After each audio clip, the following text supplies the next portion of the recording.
Bonjour, bonjour à toutes, bonjour à tous. Je suis très heureuse de vous accueillir sur ce sommet avec cette première intervention de mon ami Pascal, voilà, qui va nous dévoiler un secret tout à l'heure, si vous êtes sage. Et donc voilà, nous allons aussi vous présenter, enfin Pascal va vous présenter plutôt, des exercices pour vous maintenir en forme. Mais avant tout ça, déjà merci Pascal.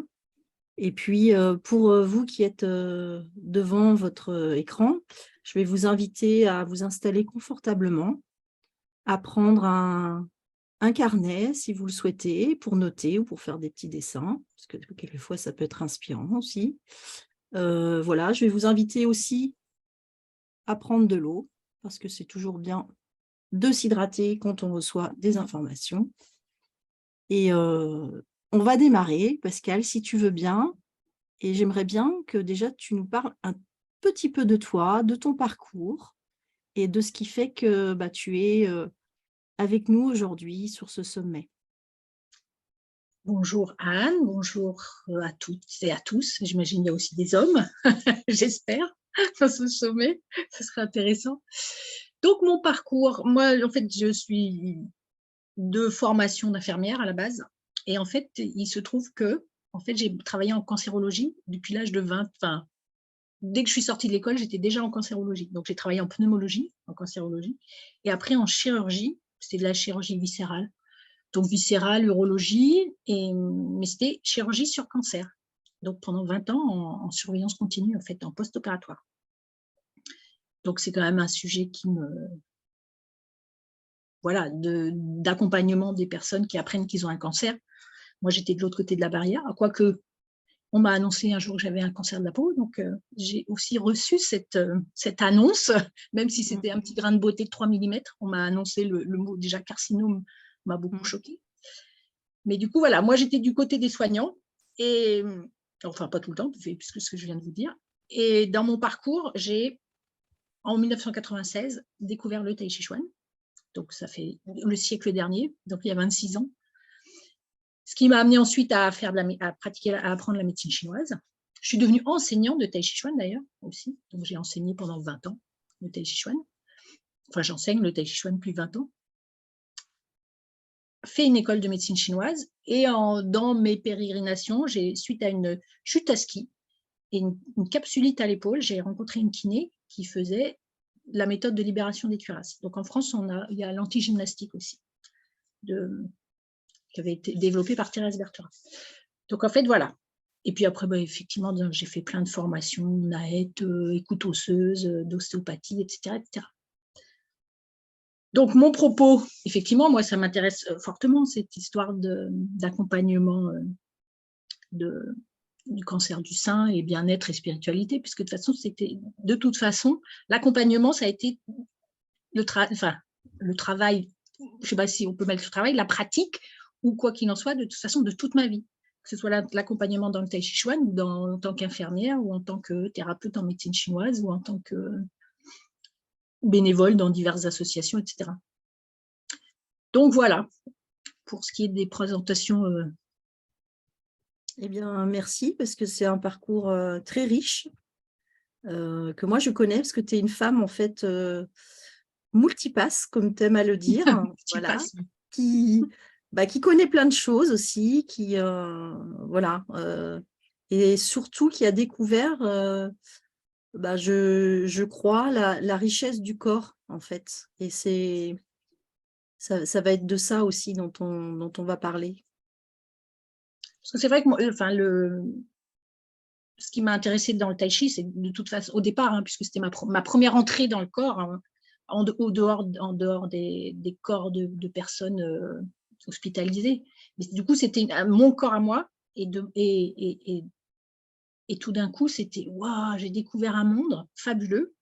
Et après, du coup, que j'ai découvert le corps des patients dont je m'occupais, du coup, d'une façon différente. Et notamment, je me suis aussi occupée, je vous le raconte un peu vite fait, mais de tétraplégiques. Donc, j'ai fait des soins à domicile avec des tétraplégiques. Et en fait, c'était un truc extraordinaire quand je touchais les corps des tétraplégiques et les corps disaient oh, il y a enfin quelqu'un pour moi. Parce que du coup, moi, je faisais des points d'acupuncture, j'avais une autre approche du corps de quelqu'un dont on disait ton corps, il est mort, t'oublies. Ton corps, il est mort. Donc, moi, déjà, j'étais tellement choquée quand j'entendais ça. Et j'ai vécu des moments, mais avec des partages avec les tétraplégiques qui disaient qu'ils sentaient quand je les touchais alors qu'ils ne devaient rien sentir. Et c'est là que tout d'un coup, j'ai découvert la dimension que le corps était comme une personne à part entière, en fait. Il y a le corps, il y a l'esprit, mais le corps, on ne peut pas l'oublier, il n'y a pas que l'esprit. Donc, tout est relié tout le temps. Donc, et moi, je fais des conversations, du coup, avec les os, avec les muscles, avec les corps. Mais c'est vraiment toutes mes pratiques, que ce soit professionnelles ou extra-professionnelles, qui m'amènent, en fait, c'est un monde fabuleux et on ne le connaît pas, quoi. On ne le connaît pas. Et le corps, il est parfait. Et on passe notre temps à se faire du mal. On ne le fait pas exprès, hein, on le fait pas exprès.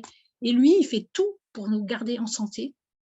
Et moi, j'avais entendu un jour quelqu'un qui disait, le miracle, c'est pas de guérir d'un cancer. Le miracle, c'est comment on fait pour attraper un cancer. Quand on est face à un objet, un corps, c'est tellement fabuleux, mais de perfection. Lui, il va toujours trouver une solution pour que l'énergie passe, le sang passe. Il y a une artère bouchée, il va trouver des chemins pour que le sang puisse passer, irriguer quand même. Il va faire des chemins de traverse comme fait l'eau. Hein. Quand on met un barrage, l'eau, elle trouve des solutions pour passer ailleurs. Le sang, il fait la même chose. Et nous, on passe notre temps, c'est pas inconscient, hein, mais c'est avec à se faire du mal, en fait. Et lui, il passe son temps à nous, de beauté et de perfection, à toujours fonctionner et à toujours être à notre service. Et là, on fait waouh, c'est juste fabuleux, quoi. Et c'est vrai que j'aime beaucoup, moi, cette citation-là de le miracle, c'est pas de guérir d'un cancer, c'est comment on a fait pour en arriver là, quoi. Ça, ça sera l'objet peut-être effectivement d'autres intervenants où on parlera peut-être un petit peu plus du sens de la maladie. En tout cas, voilà, si on peut mettre des mots MOTS sur le mal, on peut considérer le cancer du sein comme un mal, sachant que ce mal peut se transformer effectivement en bien aussi derrière. Donc ça va être un peu tout l'objet et le déroulé.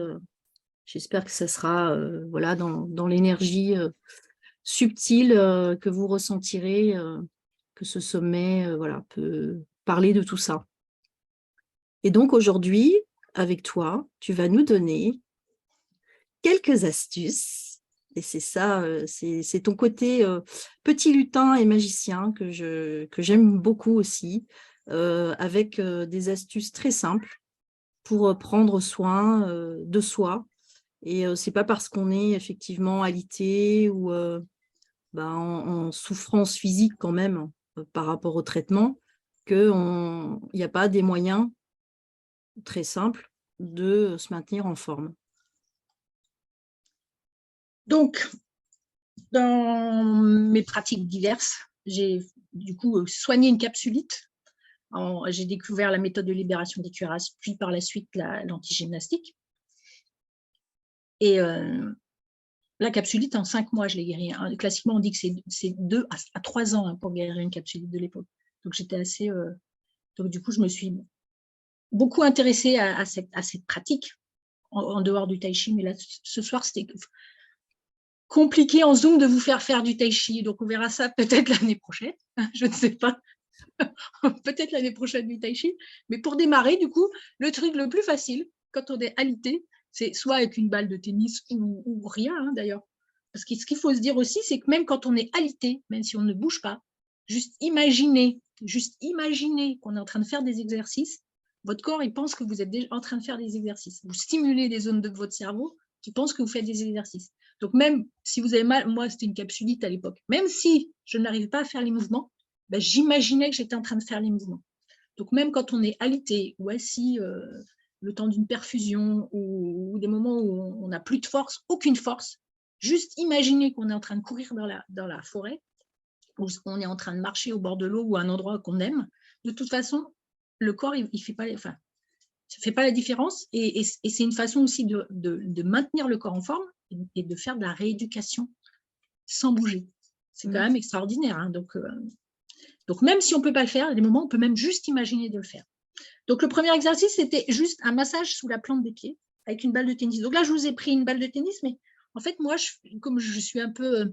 j'aime expérimenter. On me dit, ben, fais avec une balle de tennis. Après, j'ai pris toutes les balles que je trouvais. Donc, j'ai la balle à picot.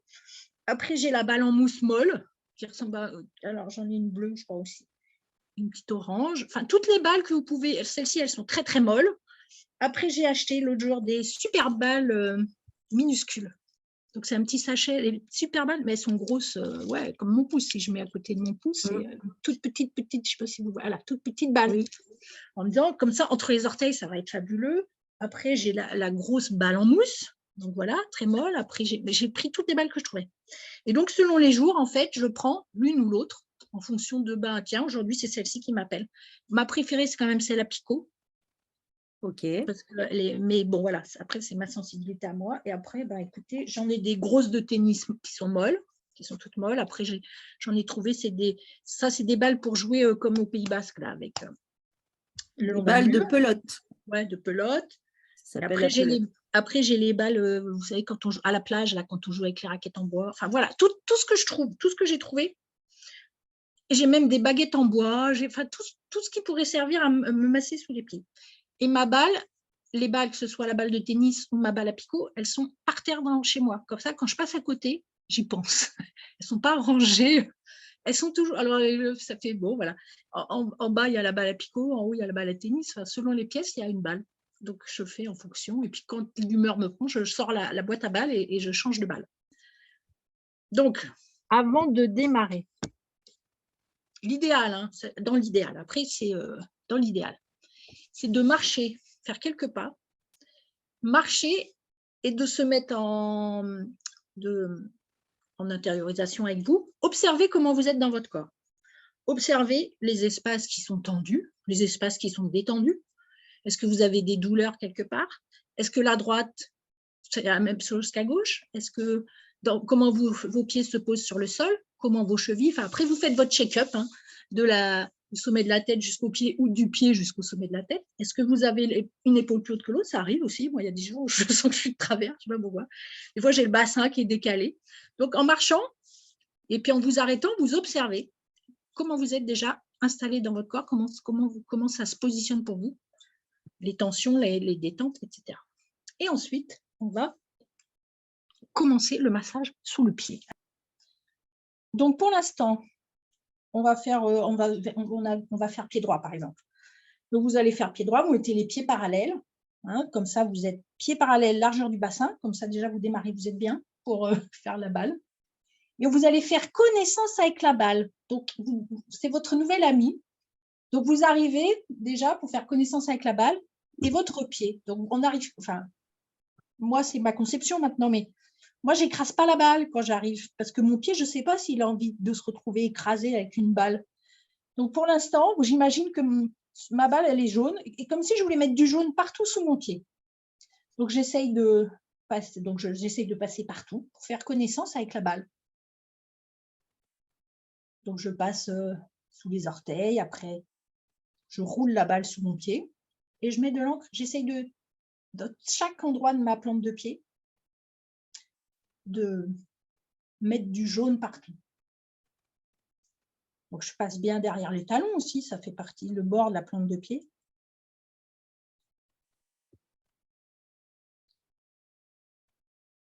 Donc, pour l'instant, je roule. Et je continue tout en douceur, en légèreté, à faire connaissance avec cette balle. Hop là, venue sur mon pied. Donc, voilà, donc tout en douceur, en légèreté, on fait connaissance avec la balle. Et du coup, votre pied, lui, il démarre tranquillement l'exercice aussi.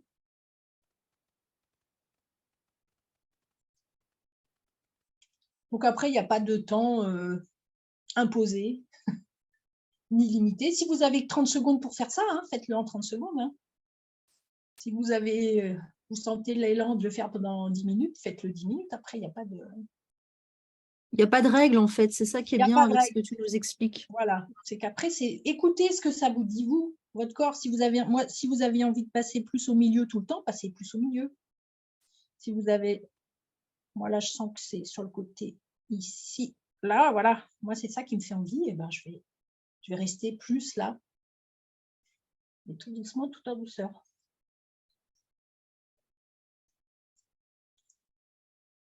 Et ensuite, quand vous sentez l'élan d'écraser la balle, vous pouvez écraser.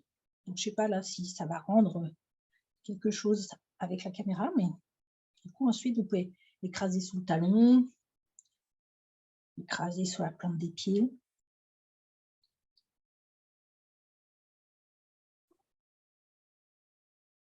Donc ça, pareil, vous faites 1 minute, 2 minutes, 3 minutes, 10 minutes. Après, c'est comme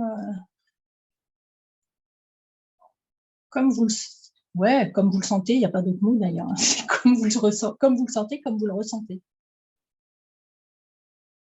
Oui, je crois que c'est plus une question de ressenti dans le corps, hein. C'est ce que tu Ouais. me disais. De toute façon, c'est ce que tu m'as toujours dit.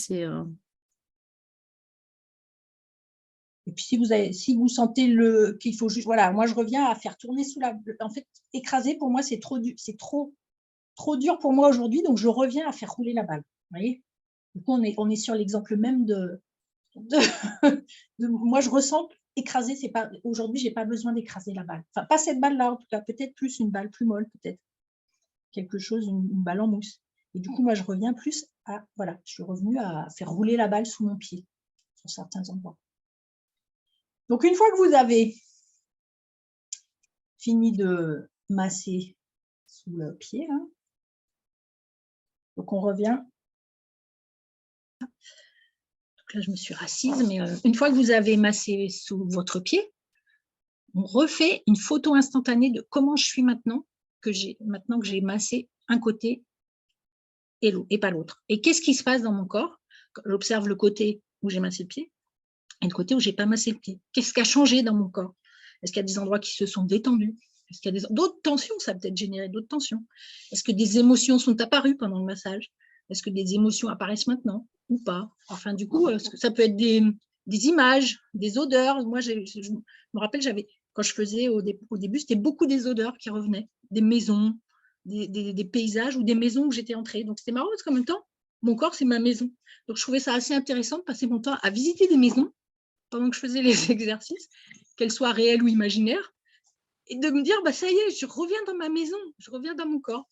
Donc, je trouvais ça, et en même temps, il y a toutes ces odeurs donc qui me ramenaient à des trucs très émotionnels ou très rassurants, ou des fois des choses que je n'aimais pas, mais ça m'a fait, du coup, j'ai fait de grands voyages à l'intérieur de moi.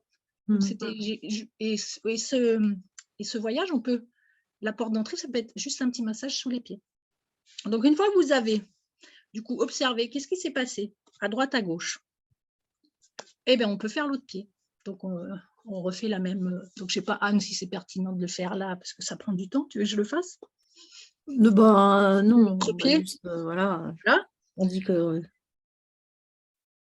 Donc, après, vous faites l'autre pied, pareil. Prenez-vous d'abord, ne pas oublier y aller avec gentillesse, parce que notre corps, en général, enfin, moi, je ne sais pas comment vous êtes, mais moi, je suis un peu brutasse avec moi-même. Je ne suis pas forcément douce et... Donc là, démarrer tout doucement en se disant, tiens, aujourd'hui, j'ai une balle jaune, je vais mettre du jaune sous mon pied et je vais en mettre partout et bien partout, entre mes orteils, sous les orteils, partout. Juste ça, du coup, effectivement, après, on passe partout sous le pied. Et puis, une fois qu'on a pris contact avec délicatesse, douceur et légèreté, avec ces pauvres pieds, on s'en occupe pas souvent des pieds en plus, hein, parce qu'on a des mains, on pense à nos mains, on pense à notre visage. Mais alors les pieds, les pauvres, oui, les pauvres, on va dire ça comme ça. Si, ce sont les oubliés du corps, ouais, je suis d'accord avec toi. On s'en occupe pas souvent, C'est ça. donc effectivement, eux, ils sont tellement contents qu'on s'occupe d'eux. Donc du coup, vous faites l'autre pied, vous démarrez tout doucement, puis après vous écrasez ou pas. Après, comme voilà.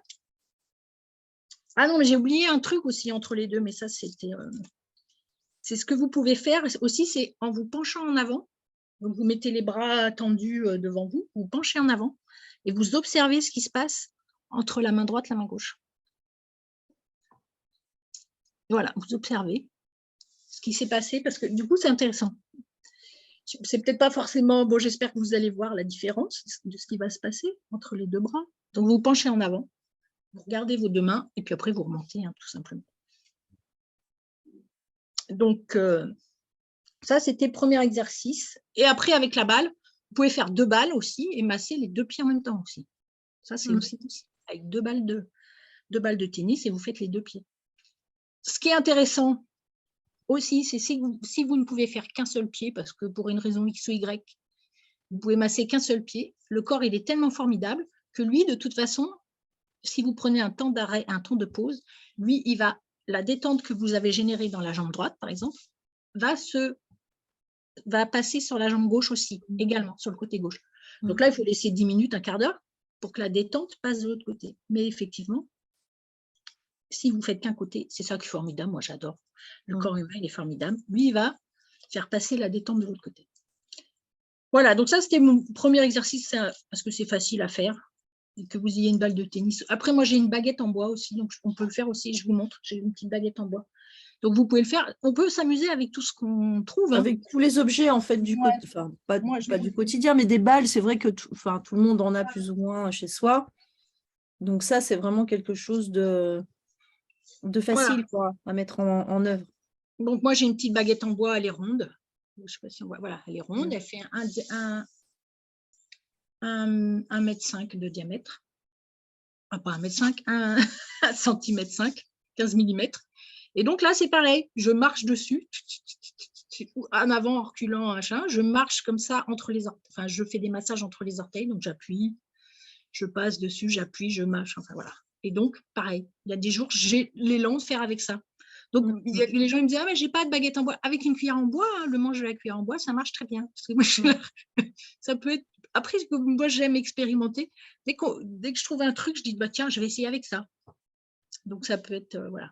Oui, puis ça fait appel à notre imagination et à notre débrouille, quoi, j'ai envie de dire, notre débrouillardise. Donc, c'est chouette aussi. C'est ça le. Tout à fait. Après, c'est comme moi, les petites balles là, de super balles, j'ai acheté ça il y a 15 jours, en me disant, waouh, super, elles sont belles en fait. En plus, ça fait pétiller mon enfant intérieur, qui est super content d'avoir un petit sachet de balles de toutes les couleurs. Donc, en même temps, voilà. Donc, dans ma collection de balles, il est plein de toutes les couleurs et j'aime beaucoup. C'est la petite Pascal, qui ressort son sac de balles et qui. Ensuite, un exercice tout simple vous pouvez faire assis, couché ou debout, effectivement, c'est masser l'intérieur de la joue avec la langue. On va faire que joue droite pour l'instant. Donc pareil, avant de démarrer, vous observez aussi où j'en suis dans mes tensions, ma détente. Est-ce qu'il y a des endroits qui se sont détendus par rapport à tout à l'heure, puisque j'ai massé les pieds. Et puis ensuite, on démarre côté droit.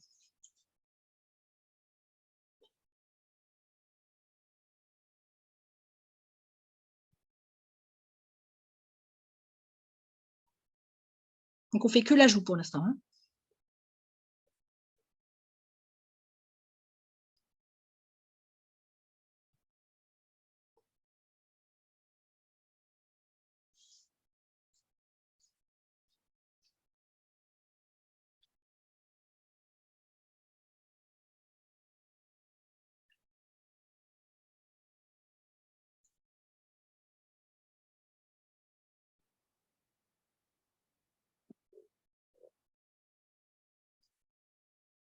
Donc là, vous pouvez arrêter, observer.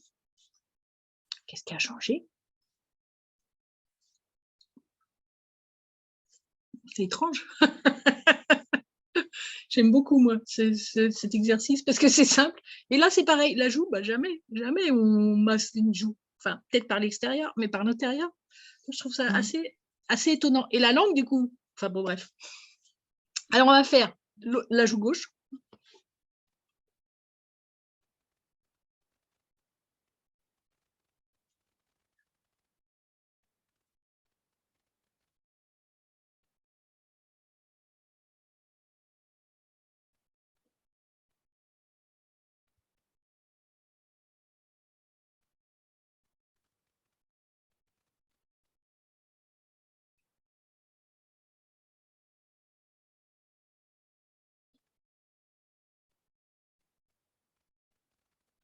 Et après, vous pouvez faire les gencives, mais après l'intérieur des lèvres, en fait.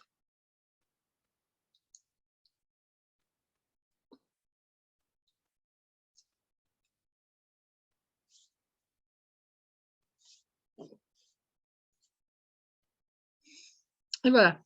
Donc ça, c'est tout simple. Donc là, on ne l'a pas fait longtemps parce que... moi, je ne sais pas vous, hein, mais moi, j'ai des frissons de tout le sommet du crâne. Je sens jusqu'en bas de la colonne vertébrale, j'en ai des frissons dans le bas du dos, tellement je trouve ça agréable. Donc, je trouve ça assez extraordinaire comme petit exercice. Oui, puis ça induit une vraie détente. Hein. Oui, tout à fait. Ouais, parce que même dans ma bouche, je sens moi, je le fais en voiture quelquefois quand j'y pense. On peut le faire. Enfin, on a tous, de toute façon, des super outils. Je suis sûre que vous en avez plein, des exercices. Vous en connaissez plein, puis on ne les fait jamais, en fait. C'est ça où on n'y pense pas. Mais c'est vrai que celui-là, moi, j'y pense souvent, je le fais souvent, en fait. Parce que c'est très simple. Et en 3 minutes, on a une vraie détente. Ensuite, un petit exercice, pareil, tout simple. C'était juste, vous posez vos mains sur votre visage et vous sentez l'échange. Enfin, qu'est-ce qui se passe à l'endroit où vous avez posé vos mains? L'échange entre la peau des joues. Alors, vous pouvez faire du bout des doigts, hein, vous pouvez faire avec la paume. Pareil, c'est toujours pareil, c'est des expériences. Qu'est-ce qui se passe?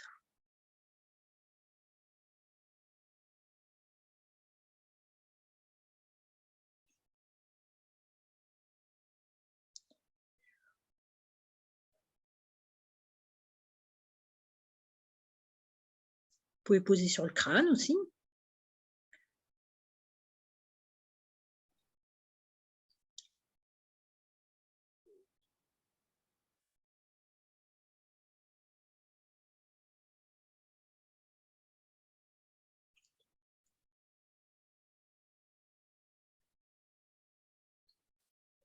Ça m'a fait bailler là, moi, tu vois. Ouais. Puis là, on est juste sur un échange entre les mains et la peau. Enfin, la peau des mains et la peau. En fait, c'est tout simple, hein. C'est tout simple. Ouais, mais merci beaucoup, Pascal, parce que tu as cette capacité à rendre passionnant voilà, quelque chose effectivement qui est simple, et c'est ta magie à toi. Donc, merci beaucoup pour ces 3 petits exercices qui, j'espère, vous apporteront effectivement de la détente. Et après, avec la balle de tennis, vous pouvez inventer tout un tas de choses. Hein. Juste vous masser avec la balle, vous masser partout, ou voilà, vous asseoir sur la balle et puis vous coucher sur la balle et détendre les bras. Mais déjà, même après, se masser partout une fois que vous avez... Il y a plein de choses à inventer. Hein. Après, moi, j'expérimente au fur et à mesure, je découvre quelque chose, je fais, allez, on y va. Et après, c'est un jeu, c'est un vrai jeu. C'est ça.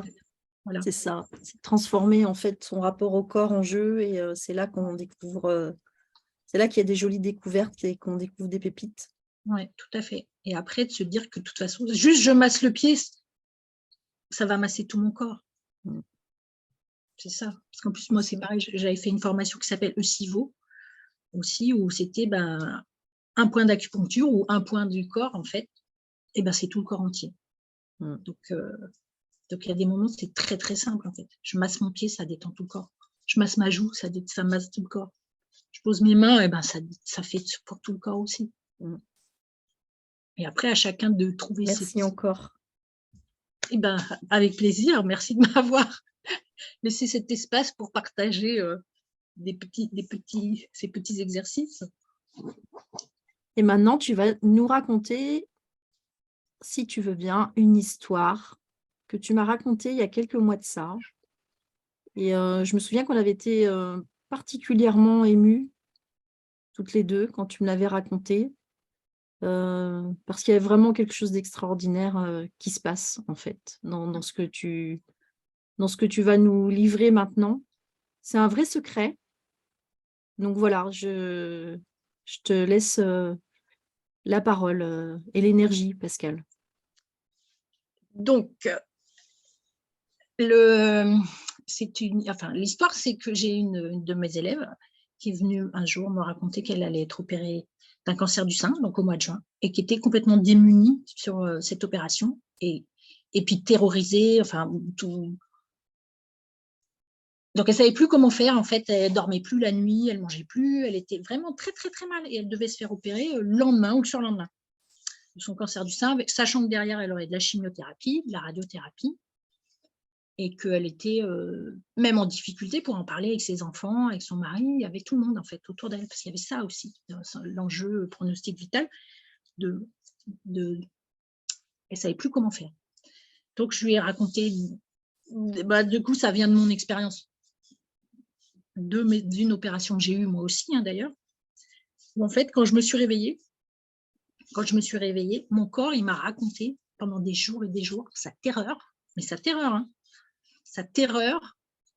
J'avais le goût du laryngoscope pendant des jours et des jours. Alors, le laryngoscope, c'est une lampe avec un morceau de métal qu'on met dans la gorge pour vous intuber quand vous vous endormez. Donc, moi, j'avais ça qui remontait sans arrêt. Mon corps, il me racontait d'abord sa terreur de s'être retrouvé tout seul, sans moi au commande, qui lui racontait ce qui se passait et qu'il ne l'avait pas préparé. C'est là que je me suis dit, mais quand même, Pascal, toi, depuis le temps que tu travailles sur le corps, tu aurais pu, toi, te préparer à cette opération. Mais bon, écoutez, en le vivant, du coup, c'est comme ça que j'ai appris aussi. Et donc, il m'a raconté, et puis ce goût de métal pendant des jours et des jours dans ma gorge, et il m'a raconté ça, et pendant des jours et des jours. Donc, ça a été compliqué pour moi de rassurer mon corps, de me remettre. Je pense qu'à l'époque, je n'avais pas beaucoup d'énergie suite à cette opération, là, j'étais en insuffisance hépatique, donc en plus, pas forcément l'énergie pour tout ça. Donc, en fait, cette amie, je lui ai expliqué qu'avant de se faire opérer, c'était de raconter à son corps qu'est-ce qui va se passer, mais qu'est-ce qui va se passer. Donc après, plus ou moins de détails. Moi, j'ai de formation infirmière et ayant travaillé en chirurgie pendant longtemps, effectivement, j'ai tous les mots, le laryngoscope, l'intubation, une perfusion, qu'est-ce qu'il y a, un bistouri, un coup de bistouri, etc. Donc moi, j'ai raconté, on peut tout raconter, on peut tout expliquer. Ou pas, après, selon que vous ayez les mots ou pas. Mais racontez ce que vous savez. Effectivement, si c'est un cancer du sein, ça va toucher à l'intégrité du corps et du sein. Qu'est-ce qui donner le plus de détails ou pas si vous n'en avez pas. Mais expliquez déjà à votre corps que vous allez être endormi, que vous pourrez plus, il n'y aura plus personne pour rassurer le corps, pour lui expliquer. Donc, expliquez-lui que quoi qu'il arrive, il est en sécurité, que quoi qu'il arrive, tout va bien se passer, qu'effectivement, peut-être qu'il va avoir froid, parce que dans les blocs opératoires, il fait froid. Les chirurgiens, ils sont très couverts, ils ont très, très chaud, avec leur masque, avec leur tenue, leur gants, etc. Mais vous êtes souvent déshabillés sur une table, même s'il fait 20 degrés, en fait, peut-être vous allez prendre froid, ou 18 degrés dans le bloc opératoire, peut-être vous allez prendre froid. Expliquez ça à votre corps. Expliquez les lumières dans la salle d'opération. Voilà, les lumières, les bruits, les gens autour que vous ne connaissez pas, mais que de toute façon, ils sont dans votre champ énergétique et que vous allez sentir. Donc, expliquez le plus de détails. Puis, si vous n'en avez pas, expliquez-lui quand même que quoi qu'il arrive, il sera en sécurité. Tout va bien se passer, mais que vous ne pourrez pas répondre à ces questions et pas répondre à ces interrogations, ni à ces peurs, ni à ces... expliquer qu'il y aura des points de suture, si vous, voilà, etc. Donc, c'est ce que je lui ai expliqué à cette amie.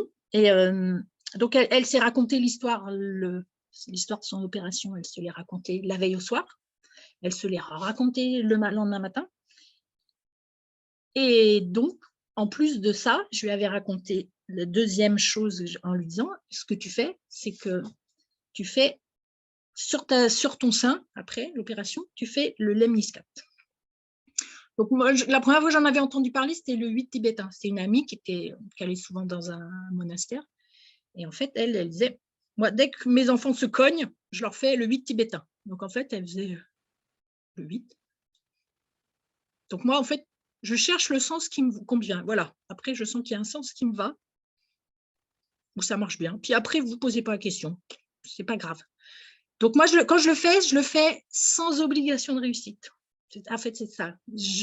Quoi que je fasse, je ne fais jamais avec l'obligation de réussite. Je ne cherche pas à enlever la douleur quand je fais quelque chose. Je ne cherche pas à enlever... je ne cherche pas. Je suis en conscience sur cet endroit, on va dire que j'ai mal à la joue, sur cet endroit où j'ai mal. Moi, je l'ai beaucoup utilisé. J'ai travaillé dans une crèche aussi avec des enfants. Des fois, ils se faisaient des gadins et je me disais, mais demain, il va être défiguré. Qu'est-ce que je vais dire à la maman? Mais qu'est-ce que je vais lui dire? Et ben, je faisais comme ça, avec de la crème ou sans crème, hein, d'ailleurs. Je faisais enfin, sur la bosse, d'ailleurs, le 8 tibétain ou le lemniscate, hein, puisque c'est le symbole de l'infini. Je faisais ça. Et le lendemain, ils n'avaient pas de bosse, en fait. Et là, j'ai fait, ah ouais, quand même. Ah oui, quand même, ça marche très, très bien. Ils n'étaient pas du tout défigurés. Il y avait à peine une petite rougeur. Je me disais, ah, quand même, ça marche très, très bien. Donc, mon ami, je lui avais dit, écoute, après l'opération, tout de suite, la première chose que tu fais sur ton sein, tu fais le lemniscate. Là. Voilà, tu fais ça. Voilà, et puis après, pas plus que ça. Donc, et donc, elle s'est fait opérer le mercredi. Et le jeudi, je la vois arriver à mon travail. Et je dis, mais qu'est-ce que tu fais là? Tu t'es fait opérer hier? Mais qu'est-ce que tu fais là? Enfin, hier ou avant-hier, enfin, moi, dans ma tête, c'était, mais après, tu te promènes pas, quoi, après t'être fait opérer.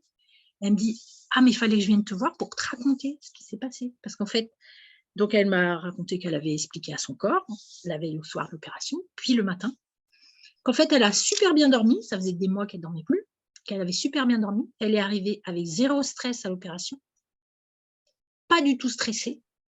L'opération s'est super bien passée. Quand elle s'est réveillée, elle allait très, très bien. Elle était légère, elle s'est sentie légère et joyeuse. Alors quand même, légère et joyeuse, il y avait une part d'elle qui était dans une légèreté qu'elle n'avait pas avant l'opération. Et elle m'a dit, la première chose que j'ai fait, c'est que j'ai fait, comme tu m'as expliqué, le lemniscate sur mon sein, sur le pansement. Et elle me dit, et en fait, ça a continué à me détendre. Et ce qui était impressionnant, c'est que je n'ai pris aucun antalgique. C'est-à-dire que dès que j'ai mal, je refais le lemniscate et je n'ai pris aucun antalgique, je n'ai eu besoin d'aucun antalgique et je n'ai pas besoin d'aucun antalgique. Et là, en fait, au fur et à mesure, elle me racontait, juste de vous raconter, ça me met des frissons tellement partout, là. Ça me Moi met des aussi, frissons partout. Ouais. Moi aussi. Parce que j'ai beau le savoir, tout ça, enfin, le savoir intellectuellement, hein, ou même je l'ai expérimenté, puisque je l'ai fait sur les enfants, je l'ai fait sur moi, je l'ai fait. Moi, dès que je me cogne, je fais le lemniscate. Maintenant, dès quoi qu'il arrive, je me raconte ce que. Bon, je me fais plus opérer, mais même quand je vais chez le dentiste, je raconte à mes dents la piqûre et puis ce qui va se passer. Donc, mais là, juste tout d'un coup, c'était tellement waouh. Enfin, il n'y a même pas d'autre mot que waouh, quoi. Parce que c'est tellement simple. Ouais. On a perdu en fait l'instinct de parler à notre corps. Et Ouais. effectivement, le message, il est là. Ouais. Et je sais que moi, d'instinct, depuis mon cancer du sein, je le fais aussi, ça, maintenant. Parler à mon corps, écouter mon corps, lui dire les choses. Et puis, il me raconte. Du coup, Oui. lui, il me raconte aussi beaucoup de choses. Et là, c'est ce qui s'est passé aussi pour ton amie. Et pour le coup, elle a pas eu de stress, elle a pas. Donc, c'est vraiment une magnifique histoire. À chaque fois, je suis très sensible à cette histoire. Voilà. Tu vois, j'en ai plus de mots non plus, d'ailleurs. Non, mais c'est vrai. Hein. Parce que, et le plus, quand elle te dit, mais pas d'antalgique, alors là, moi, ça, tu vois, pas d'antalgique, pas de cachet, rien, elle n'a rien pris. En plus du reste, quoi. Ouais, ouais. Donc voilà, c'était ma petite expérience. C'était pareil, outil très simple, hein, parce que voilà, moi, ce qui m'intéresse, c'est la simplicité. L'autonomie et la simplicité, voilà, c'est ça. Tu vois, c'est comment je peux faire des petits trucs. Alors, j'aime bien faire des choses avec les autres, mais il y a des moments où ils ne sont pas toujours disponibles, les autres, autour de nous. Et moi, ce qui m'intéresse, c'est la simplicité et des choses que je peux faire toute seule. Et partout. Parce que c'est ça aussi, moi c'est ça que j'aime, c'est pouvoir faire partout. Le lemniscate, on peut le faire qu'on soit à l'aéroport, qu'on soit dans une crèche, qu'on soit sur un fauteuil, dans un lit, etc. C'est facile, c'est facile. C'est facile. Oui, c'est quelque chose de simple et de fabuleux, et puis qui travaille dans les énergies, dans le corps, dans tous les corps, je pense d'ailleurs. Et c'est magique, quoi. Il y a une part Voilà. il y a une part de magie, de mystère, de toute façon, qu'on n'explique pas. Hein. Voilà, là, Pascal vous a donné son secret, elle vous a raconté son histoire. Et après, c'est à vous de vous l'approprier, et ce secret. Et c'est à vous de vous approprier les exercices qu'elle nous a présentés. Et moi, je tiens tout particulièrement à te remercier, Pascal, pour cette première intervention. Et tu as dit oui tout de suite pour le sommet, dans un grand élan de cœur. Et tu es mon ami. Et merci. Eh ben, merci à toi, Anne, de m'avoir donné cet espace pour partager ma petite expérience, que ce soit professionnelle ou extra-professionnelle. Et je suis très touchée d'ailleurs d'être la première à démarrer ce sommet. Et puis voilà, j'espère que vous allez passer des beaux moments. Et j'imagine que vous allez passer des bons moments de toute façon. On vous dit à bientôt, je vous dis à bientôt. Et je vous dis au revoir et merci de votre écoute. Oui, merci à vous.